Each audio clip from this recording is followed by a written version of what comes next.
तो ऐसे आपको पता चलेगा कितना ज़्यादा कम है। के मॉडिफिकेशन में क्या खर्चे हुए हैं और क्या मॉडिफिकेशन हुए हैं और कितना ज़्यादा वो ज़रूरी है। होंडा मोटरसाइकिल्स इतना बड़ा ब्रांड होने के बाद भी इतनी गलतियां कैसे कर सकता है, कैसे इसके पार्ट्स मार्केट में अवेलेबल नहीं हो सकते हैं, मैं इनके 10 रीजंस बताऊंगा इस वीडियोस में।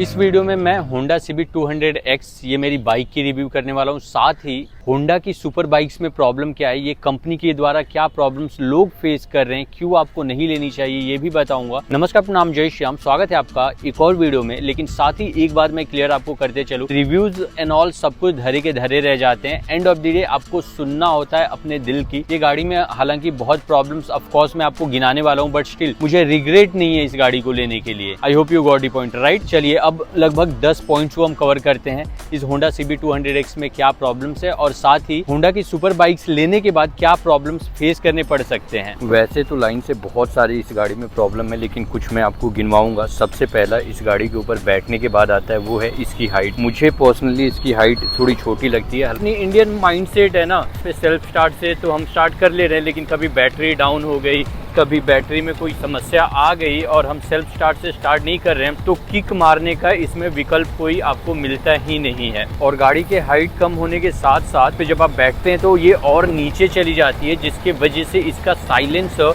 कहीं पे भी थोड़ा सा भी ऊंचा कोई ब्रेकर आता है उस पर टच हो जाता है इजीली, और जब वो टच होता है तो जान निकल जाती है। बुरा लगता है यार दिल से।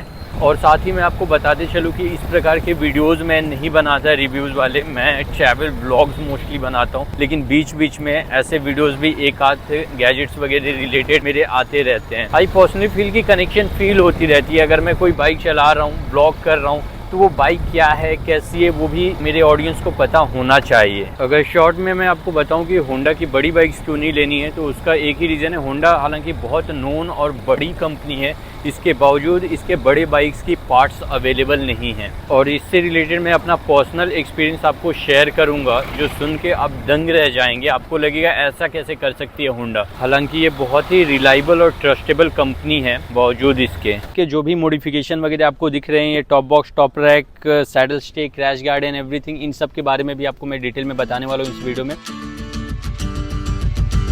सबसे पहले जब मैं ये गाड़ी खरीद के लाता हूँ, एक चीज जो मैंने वहां पे ध्यान नहीं दी थी, घर पे आने के बाद पता चला कि इसका एक पार्ट टूटा हुआ है। वो पार्ट ये रहा, यहाँ पे आप देखेंगे तो ये वाला पार्ट इसका टूटा हुआ है। तो अब इससे बहुत ज्यादा कुछ प्रॉब्लम तो नहीं है, लेकिन अगर आप नई गाड़ी खरीद रहे हैं तो लाखों की, आप क्यों ऐसे टूटे हुए पार्ट्स लेंगे। घर पे आया, उसके बाद देखा, फिर मैंने उसको तुरंत कंप्लेन कर दिया कि वो पार्ट टूटा हुआ है। फोटोज वगैरह उसने मंगाया, मैंने भेजा, प्लस पर्सनली भी उसको ले जाके दिखाया। उसने कहा ठीक है, 15 दिन के अंदर वो पार्ट मैं अवेलेबल करा दूंगा। और आज अगर मैं आपको बताऊं तो हो चुके हैं लगभग 4 महीने इस गाड़ी को लेके, अब तक वो पार्ट अवेलेबल नहीं हो पाया। और जब भी मैं उसको रीजन पूछता हूं तो वो यही देता है कि पार्ट्स अवेलेबल नहीं है, मैंने बहुत सारे जगहों पे रिक्वेस्ट डाला हुआ है लेकिन अवेलेबल नहीं हो पा रहा है। और होंडा आजकल सिर्फ ऑथोराइज्ड डीलर ही उनके बेच सकते हैं, कोई भी ऐसे नहीं बेच सकता। और वो बहुत बड़ा शोरूम है जहां से मैंने ये गाड़ी लिया, और वो लगभग 4 महीनों से पार्ट्स अवेलेबल नहीं कर पा रहा है। होंडा की जो सुपर बाइक्स है, बड़ी बाइक्स है, वो बहुत ज्यादा नहीं बिक रही हैं। एक आध लोग ले रहे हैं उसको। बुलेट मॉडल में भी होंडा ने एक लॉन्च कर दिया है, उससे भी एक आध गाड़ी आपको रास्ते पे देखने के लिए मिल जाएंगी। लेकिन इनकी सबसे बड़ी प्रॉब्लम मुझे लगता है कि यही हो रही है कि अगर इनके पार्ट्स में कुछ टूटा फूटा हो गया, आपका कोई दुर्घटना घट गई, पार्ट्स अवेलेबल नहीं हो पा रहे हैं, इतना रिलायबल, ट्रस्टेबल और बड़ा ब्रांड होने के बावजूद। और चूंकि यहाँ पे आ रहा है कैमरा, तो मैं साथ में एक बात और बताते चलूं, ये जो आपको दिख रहा है पैनल, या फिर ये आप देखिए मिरर, या फिर ये वाले पार्ट्स, जो भी इस प्रकार के पार्ट्स हैं, एक्टिवा में जैसे रहते हैं ना, वही ऑलमोस्ट पार्ट्स लाके यहाँ पे लगा दिया है। एक्टिवा में देखो थोड़ी जब गाड़ी पुरानी होती है तो फेड हो जाते हैं, कलर उड़ जाते हैं, इसका भी वही हाल एक वक्त के बाद होने वाला है। और सबसे मेजर प्रॉब्लम जो रोज मुझे परेशान करती है इस गाड़ी की, वो है इसका ग्राउंड क्लियरेंस, जो कि बहुत ही ज्यादा कम है। हमारा मित्र बैठा हुआ है और जिसकी वेट है अराउंड 60 किलो के आसपास, उसके बावजूद ये देखो कितना ज्यादा ग्राउंड क्लियरेंस कम हो गया। गिन के 4, 4, 8, एक 9 उंगली हो रहा है। और इस पे एक और व्यक्ति बैठ जाए अगर, तो बहुत ही ज्यादा कम है ग्राउंड क्लियरेंस इसका। ये देखो, ऐसे आपको पता चलेगा कितना ज्यादा कम है। तो सबसे मेजर प्रॉब्लम्स में से एक इसका ये है कि ग्राउंड क्लियरेंस बहुत ही ज्यादा कम है, हद से ज्यादा कम है। जहाँ पे एक्टिवा टच ना हो, वहां पे जाके ये टच हो जाती है। और साथ ही उसकी बात करें तो यहाँ पे आ जाते हैं हम सस्पेंशन की, ये देखो कितना कम है, और बैठने के साथ ही ये ऑलरेडी इतना नीचे चला जाता है। तो ऐसे में अगर आप ख़राब रास्तों पे राइड कर रहे हैं, एडवेंचर बाइक है, ख़राब रास्तों पे ही जाएंगे, ऑफ रोडिंग बाइक भी इसे हम कहते हैं, तो ऐसे में दिक्कत तो आती है क्योंकि सस्पेंशन इसका बहुत हार्ड है और बहुत ही ज़्यादा कम है। और हार्ड से याद आया मुझे इसकी सीट्स, हालांकि ये तो बिल्लियों ने नोच दिया है।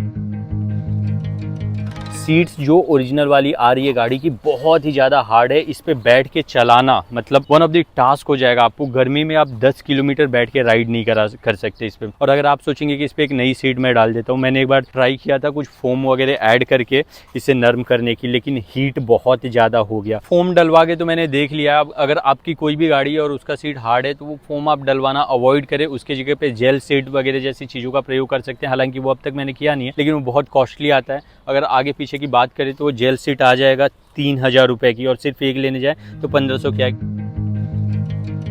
और जब मैं इस गाड़ी पे बैठता हूँ तो मेरा पैर बहुत ही अच्छे से टच हो जाता है नीचे, और मुझे लगता है कि एज अ एडवेंचर बाइक इसकी हाइट थोड़ी और ऊंची होनी चाहिए थी। बढ़ते हैं हम अगले पॉइंट की तरफ, और वो है इसका हेडलाइट। इतना अच्छा खासा आपको दिख रहा है ना, रात के अंधेरे में आप चाहें कि इसके बेसिस पे आप इस गाड़ी को चला लें, बिल्कुल भी सामने का आपको नज़र ही नहीं आएगा। अगर कभी रात हो जाती है ना, मैं इस गाड़ी को निकालता ही नहीं हूँ, कहीं जाता ही नहीं हूँ, कहीं पे आ भी रहा हूँ तो जो दूसरे गाड़ियों के लाइट्स होते हैं उनके भरोसे हमें चलना पड़ता है। इतना ज़्यादा लो लाइट है इसका, और जो भी थोड़ा बहुत लाइट है वो ऊपर चला जाता है, नीचे आता ही नहीं। उसे नीचे करवाने की कोशिश किया था मैंने, लेकिन वो हो नहीं पाया। तो इसके लिए एक्स्ट्रा लाइट्स यहाँ पे लगाने की हमें ज़रूरत है, जो कि अब तक मैंने नहीं लगाया है। साथ ही आपके जहन में होगा एवरेज की, तो होंडा की बाइक्स की रिलायबिलिटी बहुत बढ़िया है, इनके इंजन्स की रिलायबिलिटी बहुत बढ़िया है। तो ऐसे में मैंने अब तक इसका एवरेज टेस्ट नहीं किया, पर मुझे लगता है 35 का तो आराम से दे देती होगी, तो इससे रिलेटेड कोई शिकायत है नहीं। सेल्फ स्टार्ट इसका यहाँ से तो हो जाता है, लेकिन ये देखिए यहाँ पे आपको कहीं पे भी इसका किक नज़र नहीं आएगा जिससे अब मार के चालू कर पाए। अगर बैटरी वगैरह ख़राब हो जाए तो वहाँ पे भी एक होंडा की गाड़ी खड़ी है, उसका बेसिकली ख़त्म हो गया है बैटरी, तो ऐसे में किक से उसे स्टार्ट करके ईजिली हम चला पा रहे हैं। लेकिन अगर इसकी बैटरी वगैरह में कोई प्रॉब्लम आ जाए या बैटरी ख़त्म हो जाए, ख़राब हो जाए, तो ऑफकोर्स किक मार के आप इसे स्टार्ट नहीं कर सकते। यहाँ पे सवाल एक और आता है कि बड़ी बाइक्स में अगर हमें होंडा की लेने की मन कर रहा है या फिर कुछ बजट इश्यूज़ है, दूसरी बाइक आप नहीं ले पा रहे हैं, तो क्या हम ये बाइक ले या फिर कोई भी XYZ बाइक ले लें। रिव्यूज़ के बेसिस पे कभी भी आप मत डिसाइड करना कि आपको क्या बाइक लेनी चाहिए। हालांकि हाँ, कुछ हद तक मैटर ज़रूर करता है। मैंने इस गाड़ी की कई खामियां आपको बता दी, बट स्टिल मैं कहूँगा कि मैं रिग्रेट नहीं कर रहा हूँ इसको लेना। वो हाँ, नीचे का जो ग्राउंड क्लियरेंस बहुत ज़्यादा कम है, उसकी वजह से ज़रूर थोड़ा फ़र्क पड़ जाता है, but overall I am completely okay. तो ऐसे मामलों में अपने दिल की सुनो, ताकि आपको बाद में रिग्रेट ना करना पड़े कि आपने अपने दिल की ना सुनी और लोगों की सुन के आपने कुछ और ले लिया। थोड़ा रिसर्च जरूरी है डेफिनेटली, थोड़ा रिव्यूज़ भी ध्यान में रखने चाहिए, और on the basis of that आप अपना मन बना के ले लीजिए गाड़ी। जब मैं ये खरीद रहा था उस वक्त 2 बाइक्स मेरे मन में थी। सबसे पहला था हीरो की एक्सपल्स, लेकिन मैंने ऑलरेडी यूज़ किया हुआ था हीरो की मैस्ट्रो, जो कि मैं कहीं पर भी बोल सकता हूँ सबसे बकवास गाड़ियों में से एक है। इंजन उसकी इतनी बेकार पूछो मत। अगर मैं उसके एवरेज की बात करूँ तो अच्छे से सर्विसिंग वगैरह सब कुछ कराने के बाद एवरेज देखा जाए तो 10-12 की एवरेज वो दे देती थी। दिल से बुरा लगता था यार। तो ऐसे में हीरो से तो मेरा ट्रस्ट वहीं पे खत्म हो गया था। जब हीरो होंडा साथ में थे तब बढ़िया बाइक्स बनाते थे। जब